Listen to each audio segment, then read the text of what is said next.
మస్తు ఏడైతుంది. ఈ అక్క వాళ్ళ ఇంటికాడ అయితే ఏసీ లేదు, ఏం లేదు, నాకు వర్షపడతలేదు.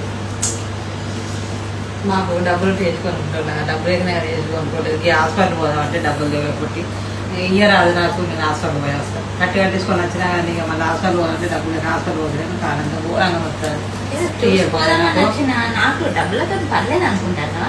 ఈ హాస్పిటల్ కదా ఏమన్నా అట్టి అడుగుతానా అంటే హాస్పిటల్ మీద నాకు నాకు నాకు డబ్బులు అంటే మస్తు పని ఉన్నది. నాకు పనుంటేనే మళ్ళీ ఇస్తా నీకు హాస్పిటల్ పోయేస్తా. హాస్పిటల్ పోవడానికి మళ్ళీ ఇస్తానే నీకు. వచ్చింది తప్పైంది, చూడొచ్చింది తప్పైంది. డబ్బులు లేవేం లేవు ఇప్పుడు. మళ్ళీ ఎప్పుడన్నా ఉన్నప్పుడు పొద్దు చేసుకొని ఫ్రెండ్స్ పొద్దు చేసుకోకపోతే పరిస్థితి చెల్లు అయినా తమ్ముడైనా అన్నైనా ఎవరి ఉన్నప్పుడే పొద్దు చేసుకొని ఫ్రెండ్స్ చూసినావా ఇక్కడ పెట్టుకుంటాను. మా చెల్లెనే మరి బయట కూడా కాదు, సొంత చెల్లెనే.